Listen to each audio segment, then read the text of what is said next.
viewers, welcome to Punchline Africa TV, broadcasting all the way from Nairobi and London. Viewers, we are sorry for a slight delay of about 20 minutes. At top of the hour, we are supposed to start at exactly 3 p.m. East African Standard Time, which is 1 o'clock in Nigeria, Abuja, and 1 o'clock again in London, and East African time is 3 p.m.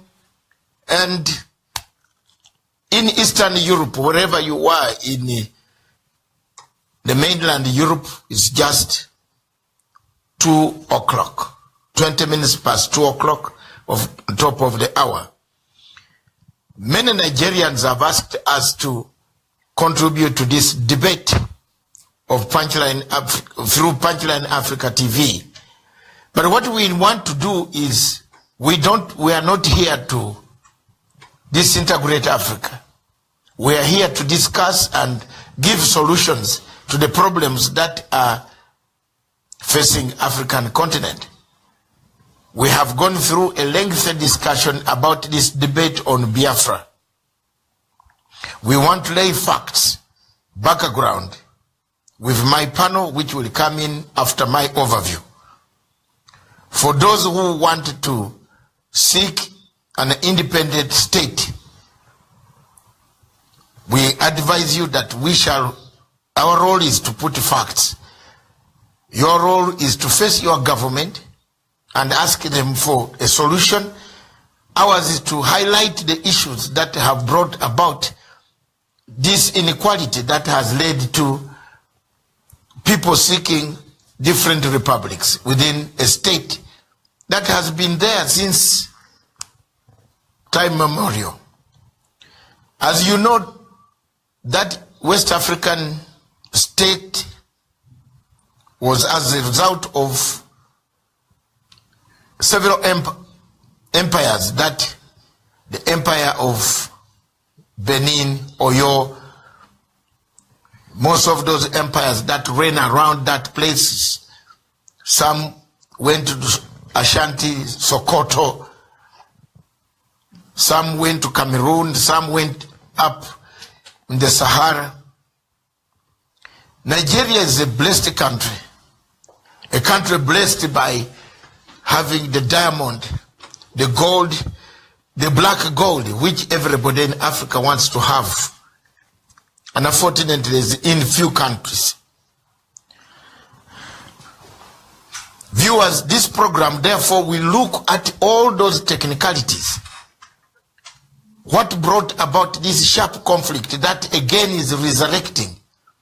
The resurrection of the Biafran question puts Africa again at crossroads. Yet we thought from 1967 to 1970, this war had gone forever. What has brought about the change of heart? Is it treatment, ill treatment, bad treatment, lack of discussion, lack of dialogue? This is what we want to see. This is what we want to talk about this afternoon. But I will give briefly facts. As you are aware, Nigeria is one of the largest exporter of crude oil. 90% of that forms its gross earnings, pushing agriculture to the background. In 1956, oil was discovered in the Niger Delta after half a century of people looking for it through Shell BP. At the time, the sole owner of those concessions.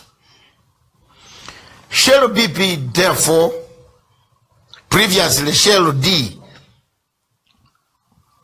petroleum, crude oil products, began taking out oil in 1958 from the company's oil field in a place called Oroibiri in eastern Niger Delta. Crude oil, therefore, from the Delta Basin comes in two types. There's a light one and a comparatively heavy one. The lighter one is around 36 gravity, and the heavier one is 20 to 25 in gravity. Both types they have paraffin and low in sulfur. In the late 60s, Nigeria earned a production level of 2 million barrels of crude oil per day. 1970, therefore, the end of Biafran war coincided with the rise of the world prices of oil under OPEC. And Nigeria joined the Organization of Petroleum Exporting Countries in 1971, established the Nigerian National Petroleum Company in 1977, a state-owned controlled petroleum company. Production figures dropped in the 80s due to the economic slump that was all over the whole world, that put oil as not very significant, and it shifted to some other commodities that were being brought on the scale. Presently, there are ventures in OIC and the indigenous oil companies. Shell BP takes for about 40%. Chevron America takes 60%. Mobile America, composed of NNPC, 60% shares. Agip, Italian. Total, Eliflow, French, which is French. Texaco, which is also American, comes to 60% shares with the national companies that are in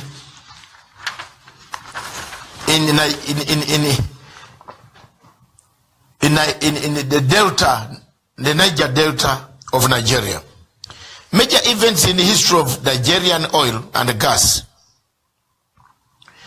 We want to lay this background, viewers, so that you know exactly where did we go wrong. Is it the fuel, the oil, the crude oil? Are there some inequalities? Have the people of this region benefited from what belongs to them than to the state of Nigeria at large?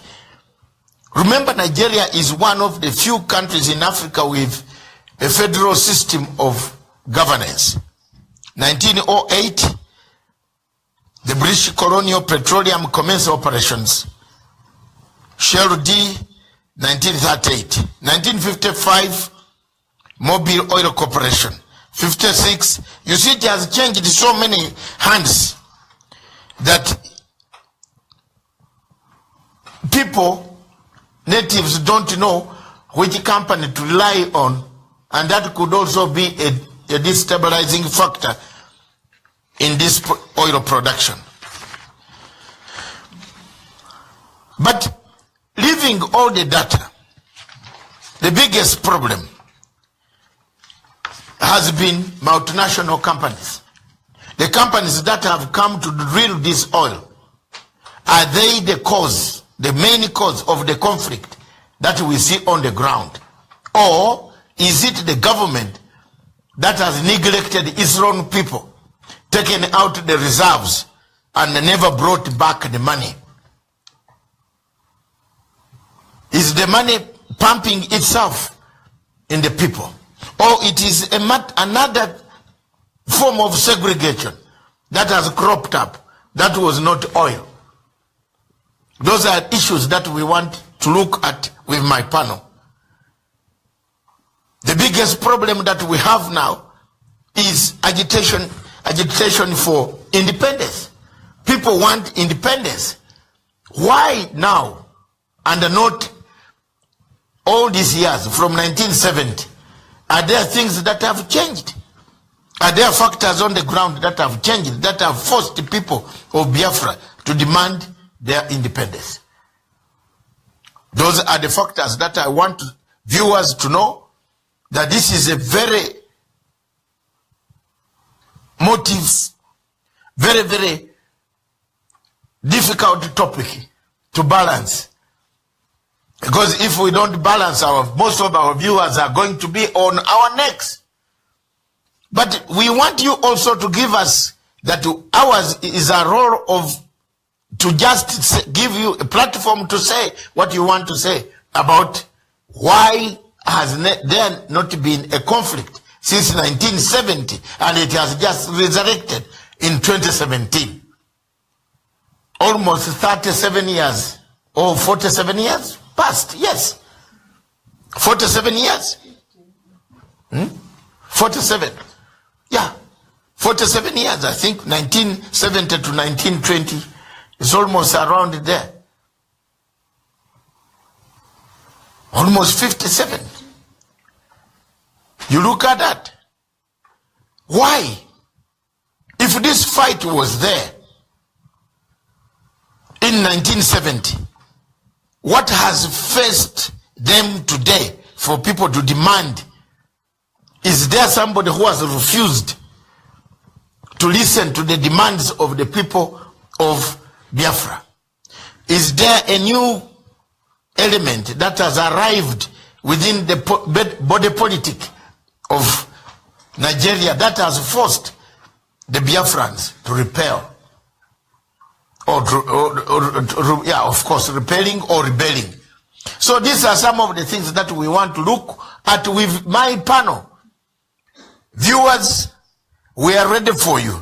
Our telephone number will be told by one of my panelists on how to follow us. If you are going to call in, make your point, your name, where you are calling from, and make your point very short. Short. Or suggestion, or what you want, or thanking us, or complimenting us, let it be short. Because we have hundreds and hundreds and hundreds of lined up calls, as we have not even opened, but we seem to be having many coming in. So that is the situation here now. So, viewers, is Nigerian government ready to talk and discuss without any conflict with the people of Biafra?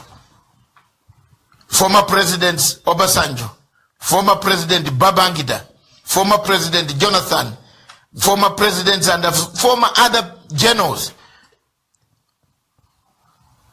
Maybe the gap has come because the president is not feeling well, is not on, the authority has diminished. President Buhari, since elected, has not been very well, and he has been in and out of hospital. Could it be it is one of the factors that is weakening the federal state, coupled with Boko Haram hitting them from the north? Now, if you have the Delta region with an uprising or demanding different directions, could it be the reason? With me on the panel this evening, or this afternoon, are panelists from Punchline Africa TV, Esther Mackenzie, welcome to the show. Thank you very much. Linda Alera, welcome to the show. Thank you so much. And Victor Kinani, welcome to the show. We shall begin with Esther telling us how we can move, how we can conduct our business. No. Yes, Esther, take it. All right, to any person who wants to contact us, Facebook page, it is Punchline Africa TV. Drop your comments there.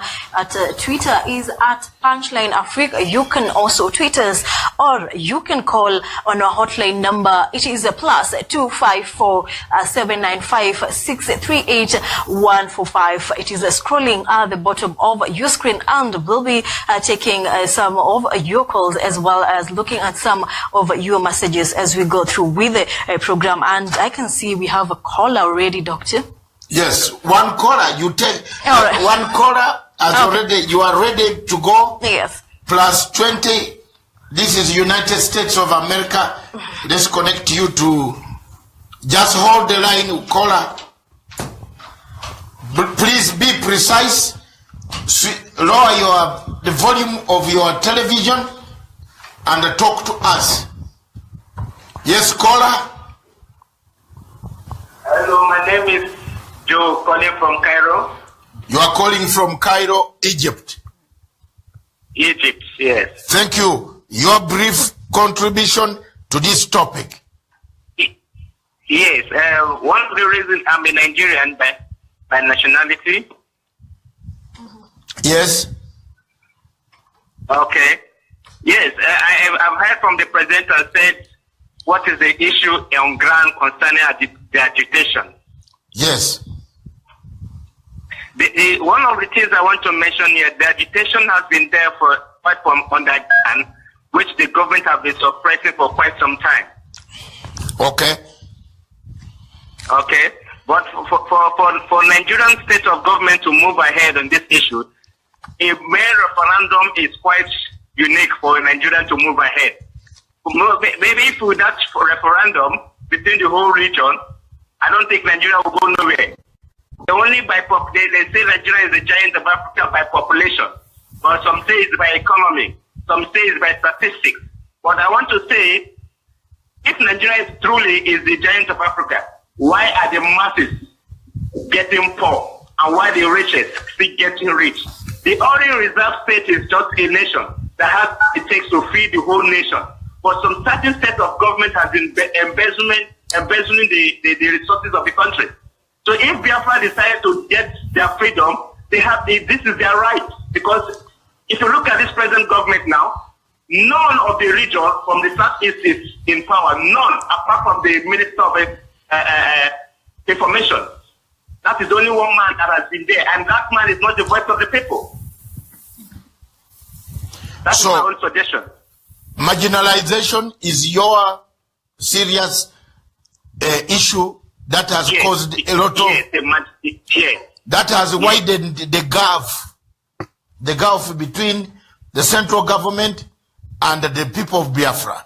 We got your point. Thank you very much from Cairo. God bless you. Keep on thank you. And struggle for dialogue. Don't agitate for violence. Thank you. Let's move on. And we see one of the areas, Linda Alena, is the question of now people saying it's a similar problem in many African countries. Many African countries, we find problems of jobs, job distribution, economic distribution of wealth, land distribution of all the assets that are part and parcel of humanity. Now, in this one, you find that when the colonial masters went to Nigeria, found most of the parts that they developed were around that region, the Delta region, and the University of Ibadan. Most of you know, but know the university, one of the best universities in Africa where you can go, you must go, Makerere, Ibadan, and South African University called UNISA, or you have to go to one of those. Then you can say, yes, in Africa, you are like a Chinawa Chebe. You are like a World Sonika.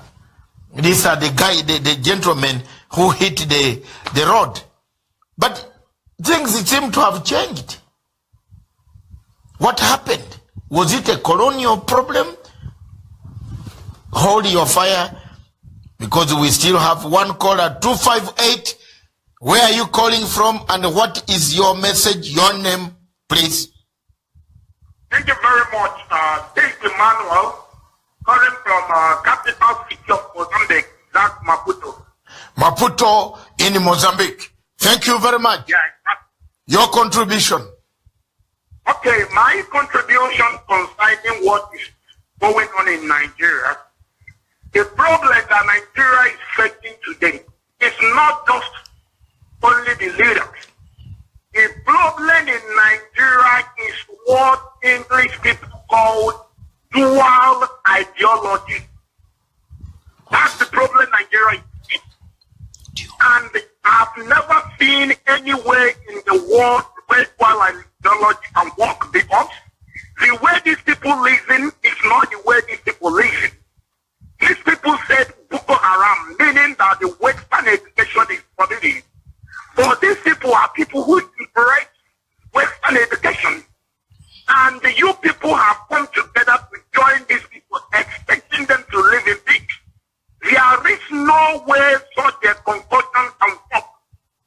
So what I'm saying is this.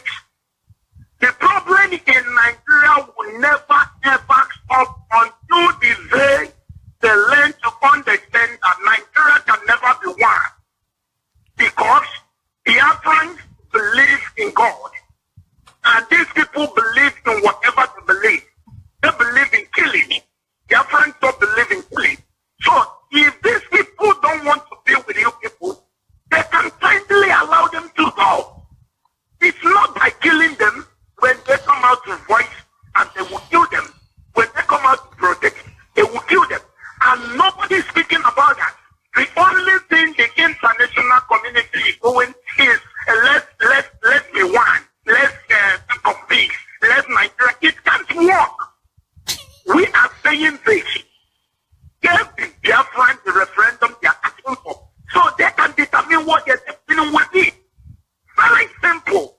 I don't see the reason why we should be here even debating about it. The referendum is a fundamental right.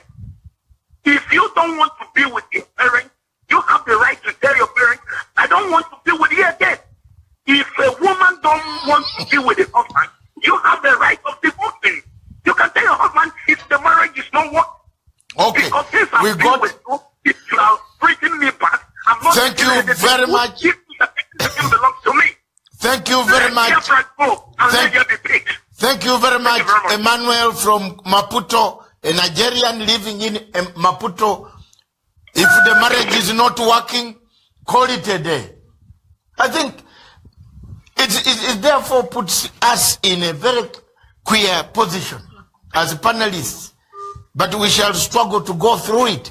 Because at the same time, we need to balance so that we don't have disintegration of states within Africa. Because states could begin to break away from the main power centers. Just as what happened in Somalia. In 1991,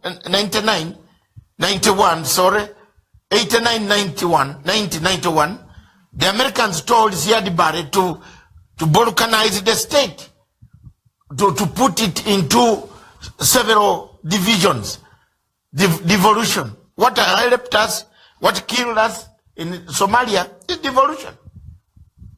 Some parties said, these people are eating more than us. So, Linda, you are not lucky. We have another caller. Yes, good afternoon, caller. Where are you calling from and what's your name and your short answer, please? Oh, okay, thank you very much. Thank you very much. My name is Mr. Donald. I am calling from Oman, Muscat. Muscat, Oman. Yes. Yes, I'm calling from Muscat, Oman. Your contribution to the debate? Yes, my contribution to the debate is that these people, the Igbos, are highly marginalized. The weight of the economy has been looted. In the country, Nigeria, there's a lot of mass unemployment. There's hunger in the whole country. My contribution here now is no longer, we are not even asking for Biafra, we are not asking for restructuring, we are not asking for referendum. Rather, what we are asking for now is that there will be no election in 2019. That is the move we are going to make now. We are making a move that there will be no election in that country in 2019. What we are going to sponsor in Nigeria now is Nigerian Spring for 2018. There will going to be Nigerian Spring for 2018 where the youth are going to decide our fate. People like Obasanjo have failed us. People have Buhari have failed us. People like Babangida have failed us. Atiku have failed us. Abdul Abubakar has failed us. So now we are going to take our own life in our own hands. We are going to decide the future of that country come 2018. We are giving them between now and between at the end of 2017 to round up and pack their packages. As we are going to have what is happening in South Korea, what is happening in Venezuela, what happened in other countries, we are taking our own cause in our own hands. That is my contribution. Thank you very much. Thank you very much from Muscat, Oman. Thank you very much. Contribution says time has run out for Mr. Obasanjo. Mr. Babangida to talk about the younger generation wants to take over and take the hands. I would like to ask you not not to go that route. Try discussion. Try dialogue. Ask peacefully. Let's take a call from Nigeria itself. Thank you very much, caller. Yes, speak up, please. Your name and where you are calling from. We can see it from Nigeria. Which part of Nigeria is that? Yeah, I'm calling from Nigeria, Mike. Go on.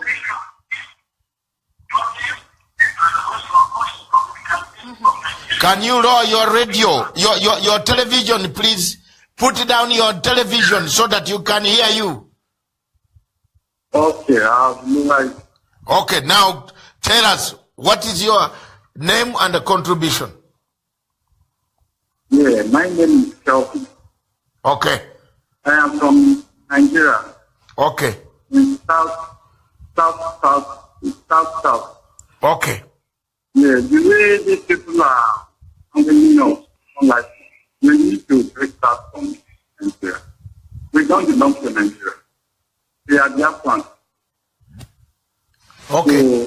So, when we come out to protest, army, navy, they will come out and shoot us. But if anything like that they will not keep in up. That is the injustice. We don't need it anymore. So you are saying no more discussion? The things have gone beyond the level of discussion. That's your opinion. Thank you very much. Calling us from Nigeria itself. God bless you, sir. And we shall see each other when dialogue begins. Linda, you better chip in because they are coming like water pouring in. Another one is here, number 34, again from Lagos. Are you calling from Abuja, Lagos? Which state are you in, sir?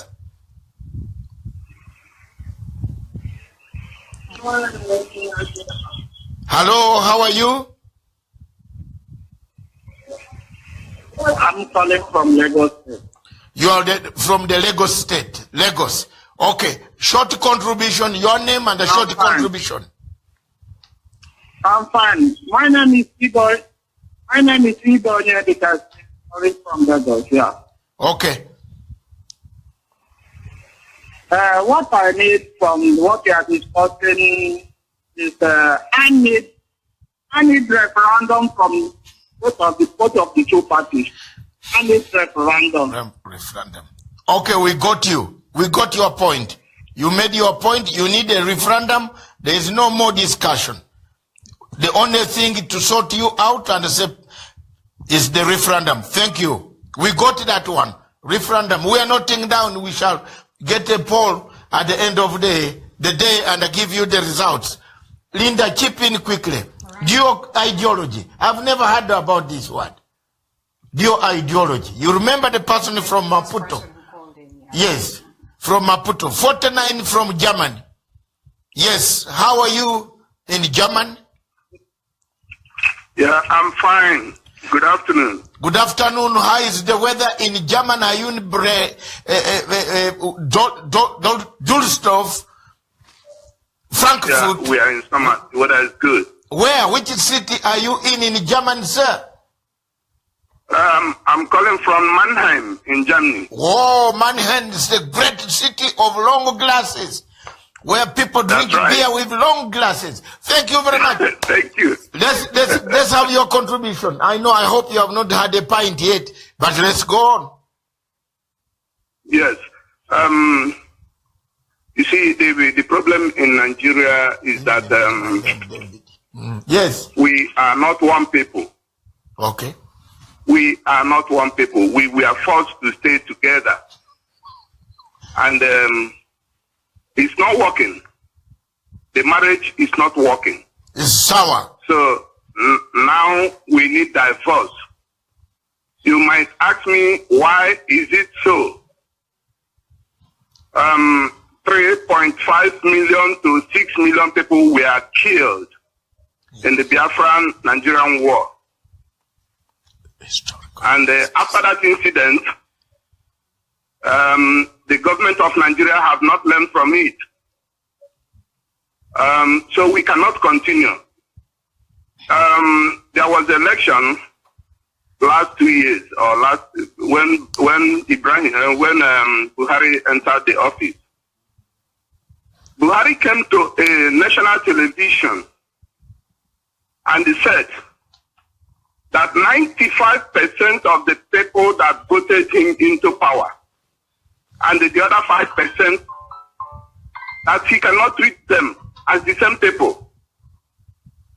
That means we, the Southeast and the South-South, we are out. And Buhari is proving it. All the ministers, 98% of his ministers are from the North. No Igbo man. Just 1 or 2 of his boys are there. And you see, we have seaports in the south and the eastern side, in the south. We have eastern in the Warri. We have in the Port Harcourt. All these ports are closed. The only port that is working now is in Lagos. So our people, everybody is running to Lagos and Abuja. And we cannot continue that way. Okay. Our airports, we don't have international airports in the eastern side or in the south side. Before if I want to fly from Germany to my state, I have to go to Lagos first or go to Abuja first. And from Abuja to my village, it's over 800 kilometers. From Lagos to my town, it's over maybe 550 kilometers. While we have airports around there, but all those airports, we are not given the authority to operate as an international airport. So these are injustices, you know? So we cannot continue like that. If I import a container now that I want it to get to my town, first of all, the container has to go to Lagos. And if I am carrying the container from Lagos to my town, they will set customs, more than 50 checking points on the road. As I'm going, I will be paying them. So they are killing us.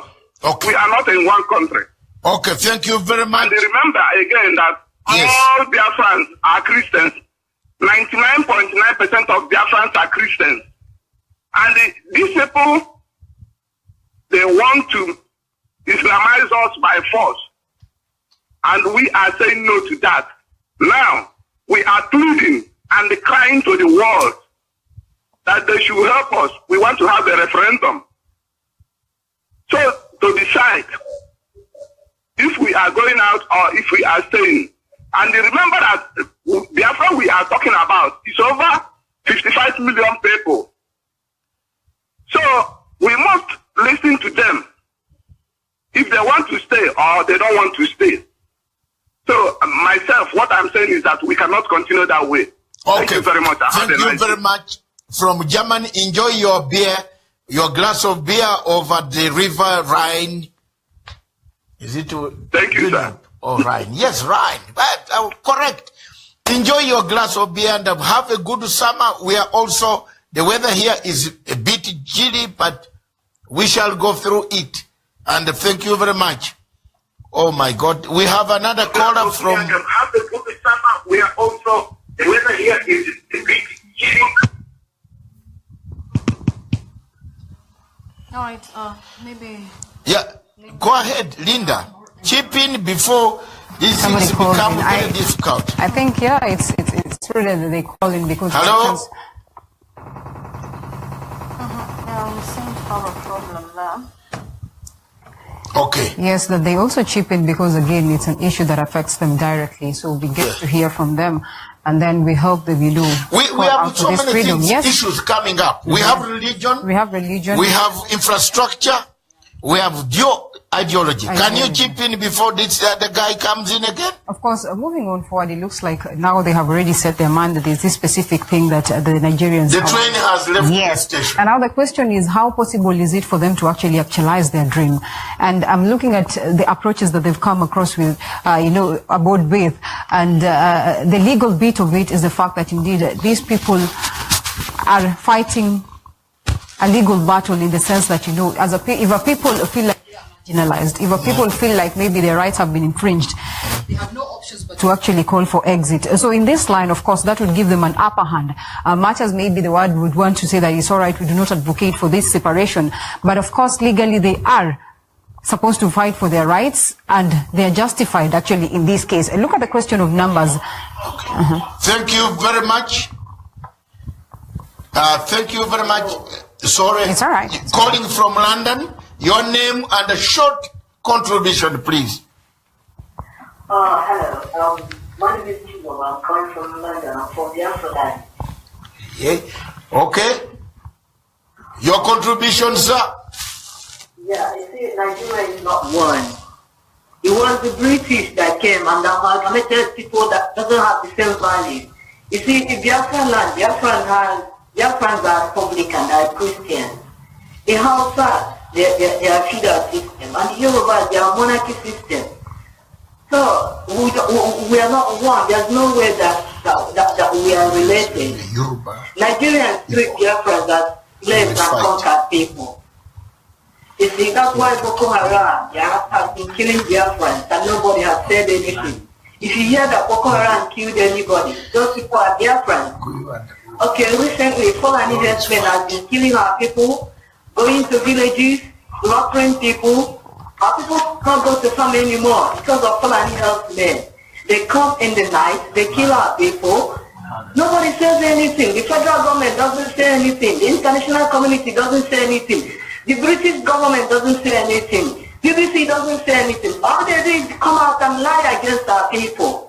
All we want is freedom. We are not one with South Africa. We are not one with Nigeria. There's nothing like oneness. You see, there's no equal opportunity in Nigeria. If you're a Biafran, you cannot get a job. That's the thing. You cannot get a job. There's no job for you. Is it that you travel out or you go to Lagos? And when you go to Lagos, you have to answer Fulani. You don't answer Biafran before you get a job. It's never done anywhere. We are treated as conquered people. We have seaports in Biafra land, 4 seaports in Biafra land. Okay, we got my London friend. Thank you very much. We have another caller who has come on another line. Thank you. We got your we have got your contribution. Yes, caller. Good afternoon, caller from Nigeria. You have just 1 minute to say what you want to say, your name and your contribution about the topic. My name is from Biafra. Okay, from Biafra itself. Yeah. Yes. We Biafra tired of this particular government of Nigeria as the Muhammad Buhari. We have been killing all the kind like goods in this country. We need to civilize more economy. We are tired like criminals in this country. It's a country where everybody doesn't have law. The lawyer has been gone around. This one.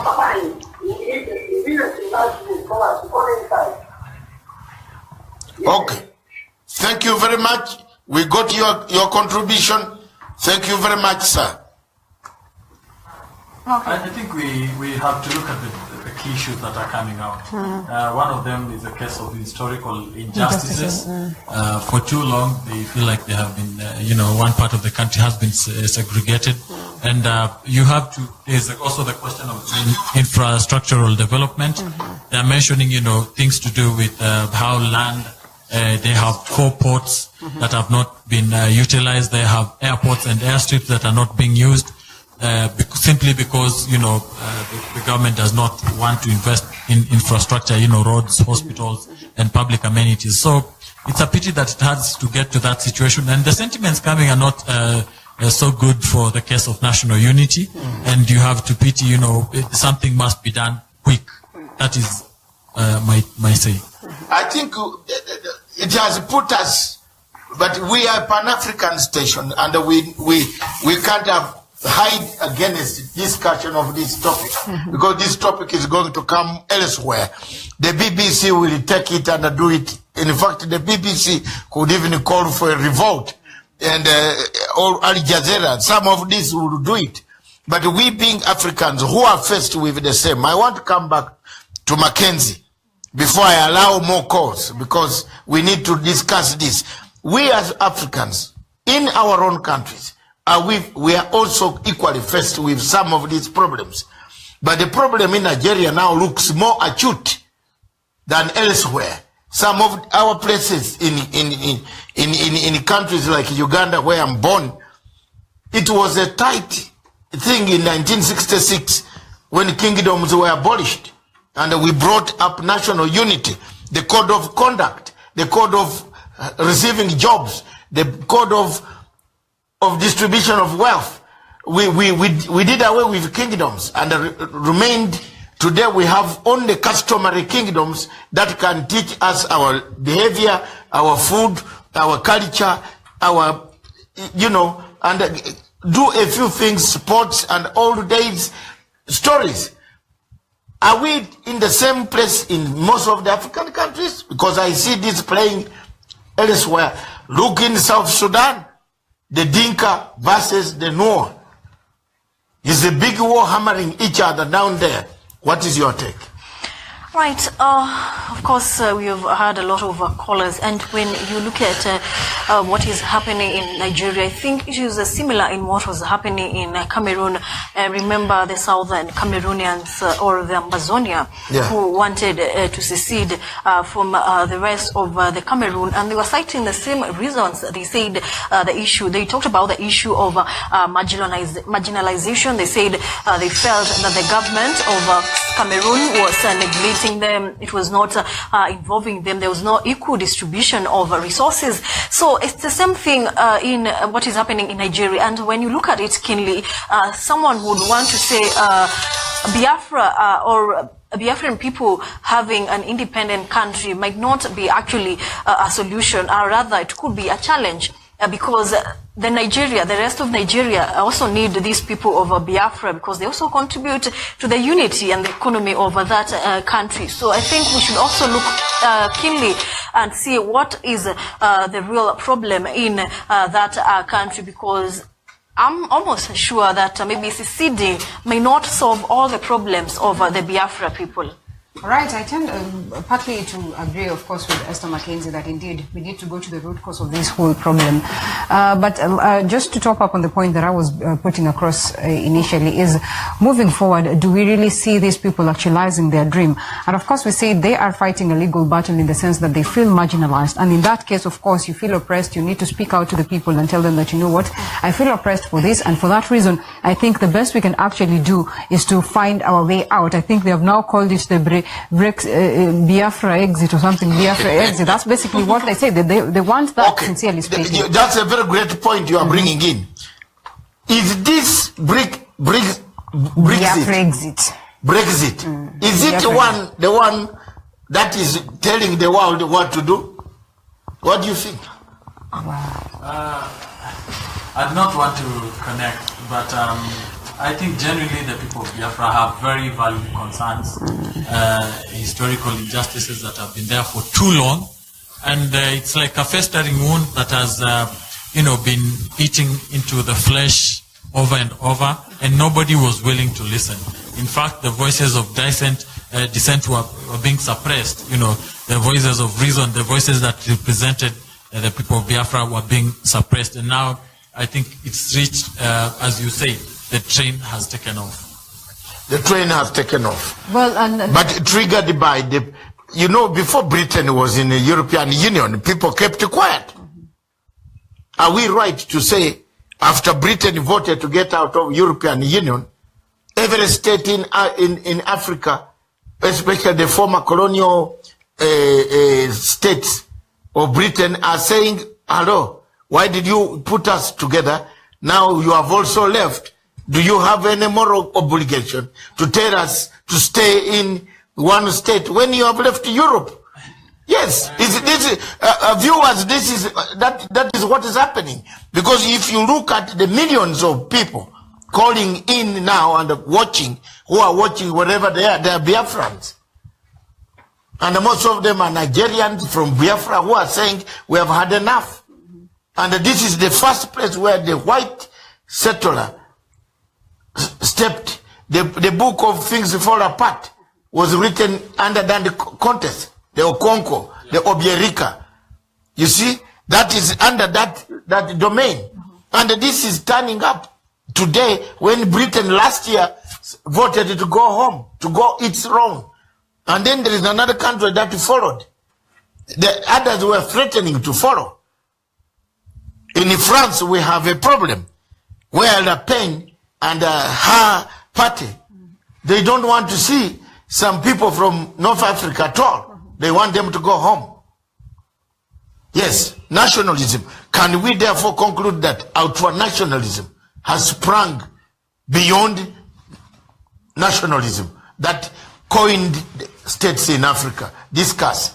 Let me go first. I think I agree with that. And, well, that's an eye-opener when you start to think about it, because yes, we have seen even in places like Italy, we have seen in Germany, where people are not very welcoming to the migrants that were heading there, and there's this sense in America where we're now seeing extremist white supremacist groups like Ku Klux Klan coming out to defend their country. So there's almost a sense of ultra-nationalism. But on the other hand, you have to think about, I think, the issue of this nation that wants to give new life to itself, which is Biafra, is extremely different. The circumstances, because what basically they've been doing is that they have been oppressed for too long, almost 47 years, and now it's been an ongoing thing. It's not like it just sprang yesterday. Yes. It's been an ongoing thing. Over 3.5 million people have died out of, and the government continues to suppress them. So I think while we might want to, in a way, connect it to the other one, it might not be really the case. Well, I think the connection comes in, of course, with the question of trends and all that. And sadly enough, of course, maybe Africa has been ailing because the world has not always been very vocal to spread out the problems of Africans, or maybe the actions that Africans actually take to the world. For instance, if you look at Brexit, of course, maybe it was very widely publicized to the world, and maybe the people of Biafra have just taken it as maybe one of the slang that actually can match to the problems that they have been going through. Like Victor says, Biafra is not a war that has been there, that just sprung out from the blues. It's been there for the longest of time. And sincerely speaking, these people have been fighting a peaceful and simple and very tactical approach of war. But it looks like maybe this one has not worked for them. They've tried, to do it a simple way, trying to tell to the world that, this is not comfortable for us. I think we would take this way to try and bring in peace. The call for peace has not worked at all. Hence, the call for exit. And to this point, maybe the Biafran people have felt like, yes, indeed, much as we have tried to cohabit with the Nigerian people, with the larger Nigerian, population, it looks like it has not worked for us. And if you look at this, remember, revolution is a question of slow steps. It has no timetable. Yes, and has no timetable. That's what so moving forward, of course, it comes as it is, and it arrives. Yes, and sad enough is that at this stage, the people of Biafra are talking right now to the world. And I think that's when the question of issues to do with religion will sprung up. The questions of, now them going to levels whereby you feel like you do not want to give us a referendum, you feel like you do not want to give us our own independent state, then I think we are even going to levels of, trying to shamble up even with the elections and all that. Because at the end of the day, we are not a happy lot. We are not a happy population. So why is it that we should go into the ballot and, be part of the elections and get leaders who are not even going to heed to our cries, get leaders who are not even going to represent us when they're up in power? So I think, in my own opinion, it reaches a point in time whereby, it goes beyond. And much as maybe we would want to say that the rest of the world would want to see this marriage work, it has not worked for 50 good years. Moving forward, what is it that these people can actually do? Because at the end of the day, whether you want to force them together, it looks like peace will never prevail. Esther? Right. On the same question, is it, we see a pedo. The pedo seem to have been put on a leg has been put on a pedo for departure. And everybody is saying, after Britain said we have left European Union, everybody, states came and said we are also going. Why do we keep ourselves in things that are not workable? But it's surprising that there are elders from the Igbo land, I think you have seen something like that, from the BBC, who are saying no, it is not very necessary. So we would like to hear from those also who are saying, we have heard, that's why we are looking for, also now, the television station will take names of those who want to talk about unity of Nigeria, as opposed to departure from Nigeria to form. I had a statement from General Babangida, who said he wants the reorganization of Nigeria. How do you reorganize people today? Are you going to take the Fulani down, this one take them home? Are you not doing a second recolonization, internal recolonization, internal, separation of states, cultures? People have already intermarried for over almost coming to 100 years. How do you separate them from each other? Esther. All right, maybe to just read the article from those Igbo leaders from BBC. And powerful Igbo leaders in Nigeria have rejected calls for the breakaway state of Biafra to be created for their ethnic group in Southeast.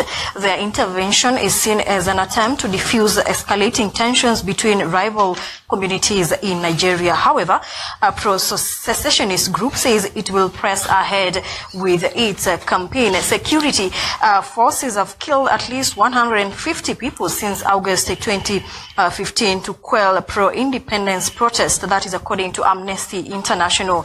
The campaigners also fueled tensions in northern Nigeria, where some youth groups have retaliated by threatening to expel Igbos who live there. So the statement by Igbo leaders pledging loyalty to Nigeria could help ease tension in the north. That is according to BB's Naziru Mikhailo, and that was following a specially convened meeting in the Igbo heartland of Enugu City to discuss the crisis. State governors, lawmakers, traditional and religious leaders have issued that statement to give their full support of a united